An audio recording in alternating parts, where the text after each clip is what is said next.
Welcome back to Canada's Blonde Moment. Hey everyone, welcome back to Canada's Blonde Moment. It's your host, TJ, and today we're diving into one of the biggest questions in the podcasting world right now. You guys, can Joe Rogan redeem himself and reclaim his throne as the number one podcaster in the world? So, for years, Joe Rogan Experience dominated the charts, breaking records and redefining long form conversations. But the landscape has changed. New competitors have risen, and some people believe Rogan's recent takes, especially his support of Elon Musk and Donald Trump, have actually alienated parts of his audience. So today we're going to dissect where he stands, who's overtaking him, and what his future might actually look like. So let's take a quick trip down memory lane. Joe Rogan started as a stand up comedian and television host before exploding into the podcast scene. The Joe Rogan Experience became a juggernaut for one simple reason: authenticity.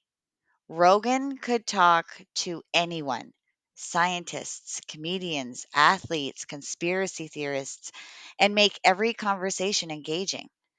His Spotify deal in 2020 was a game changer.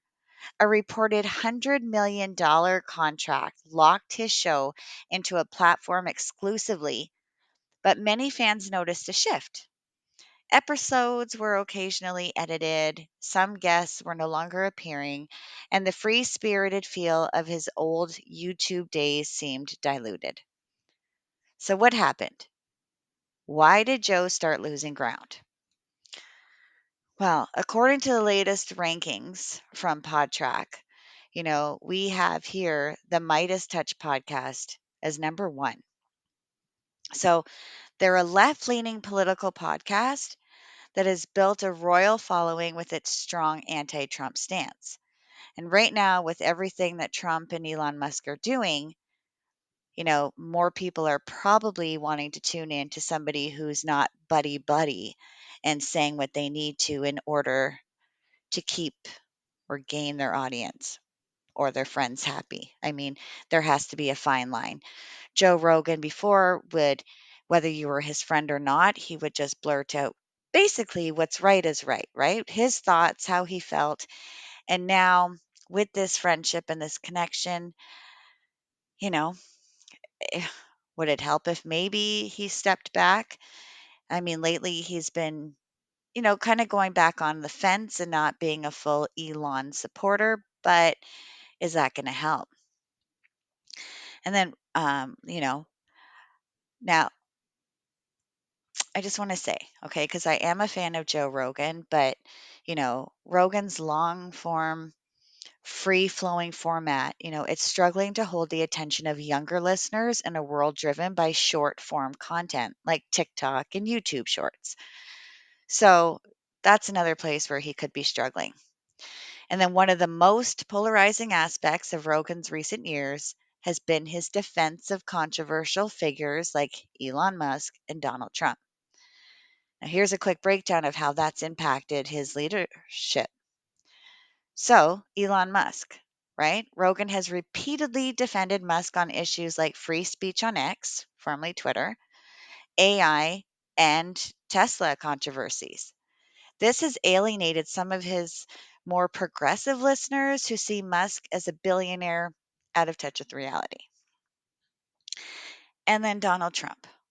While Rogan hasn't explicitly endorsed Trump, he's hosted him on his podcast, spoken positively, about some of his policies, and has been critical of Biden's presidency when Biden was in. So this has pushed away a chunk of his audience who don't want politics mixing with their entertainment. Now, is Rogan doubling down on these takes because he truly believes in them? Or is he simply refusing to bow to the ever changing landscape of political correctness? Either way, it's clear that these stances have made him more diverse than ever. Now we ask ourselves, what would it take for Rogan to reclaim his number one spot? His earlier days saw a balance between comedians, scientists, philosophers, and conspiracy theories. Lately, his guest list has leaned more toward controversial figures. A return to variety could help him regain lost listeners, perhaps. Now, if Rogan's contract allows, perhaps a return to YouTube could massively increase his reach again, right? Um, if not from there, maybe evolving with the media landscape. So, short form content is king in 2025. So, if Rogan and his team start pulling out more digestible clips on TikTok, Instagram, and YouTube, he could attract a younger audience. And then avoiding political rabbit holes. So, while political guests have always been part of his show, going too deep into one side alienates listeners. Returning to a more neutral or varied discussion, it could help. But can he do it? Absolutely. So, Rogan's authenticity is still his strongest asset, and his influence in the podcasting world is undeniable. But whether he wants to reclaim his old throne is another question entirely. So, what do you guys think? Has Joe Rogan lost his touch, or is he still the king of podcasting in your eyes? Can he make a comeback, or is his reign over for good? Let me know in the comments or hit me up on social media. Don't forget to subscribe. Next week, we're diving into another crazy topic that'll make you rethink everything you thought you knew. Until then, guys, stay curious, stay open minded, and as always, stay blonde. That was Canada's blonde moment, and I am out.